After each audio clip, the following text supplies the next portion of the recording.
The following work aims at showing the rules and methods of language learning in children in the light of the most advanced research.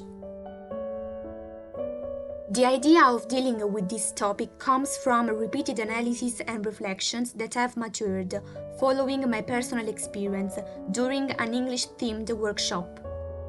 Therefore, this has inspired me to start some increasingly detailed and documented research. The theme on the mother tongue process plays a central role in this research as it is the premise for understanding how to proceed with the second language acquisition. Many psychologists have tried to understand this sudden process, and according to the behaviorist Skinner, language learning takes place thanks to imitations and formations of habits. The linguist Chomsky speculates that children acquire their first language as a result of a genetic device. The neurologist Fabro argues that language develops through the exchange of communication between the child, the people, and the surrounding environment. There are fundamental neurological discoveries at the basis of these imitative phenomena among children. A group of researchers headed by Giacomo Rizzolatti carried out experiments on the brain of macaque, and it was discovered that there are neurons that are activated both when the monkey performs an action and when it observes the action performed by the investigator. In 1995, they demonstrated that the so-called mirror neurons are activated in the same way also in the human brain. Therefore, these neurons are closely connected with the learning process because, through imitative mechanisms, children reproduce inwardly what they observe or listen to and can understand. The first cognitive process that affects learning is memory. The child tends to store all linguistic inputs in long-term memory, activating both implicit memory and explicit memory. However, it is important to underline that forms of explicit storage begin to appear from the second year of life, so children acquire their mother tongue through implicit memory.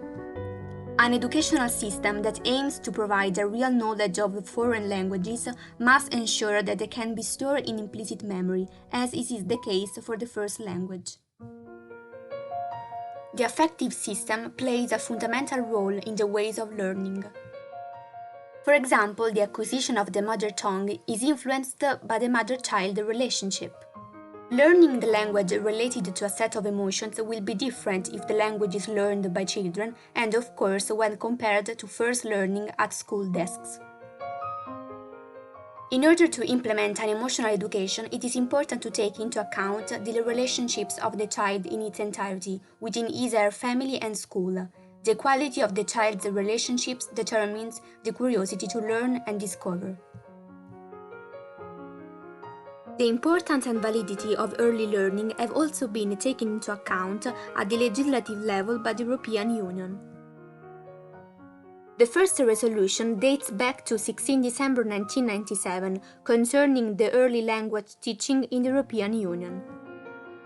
In 2009, the European Commission published a handbook for the effective and sustainable development of language awareness in early childhood education.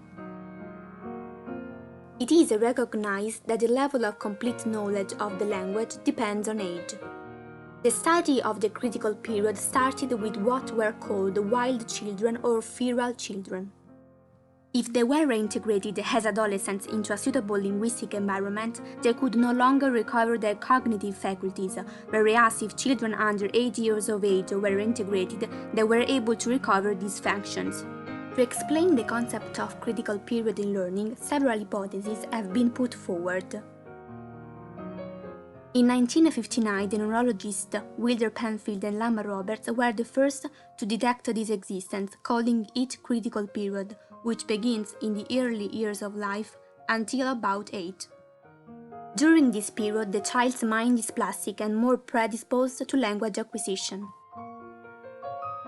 Later, Eric Lenneberg proposed an alternative hypothesis in the biological foundations of language. The incidence of language learning blocks rapidly increases after puberty.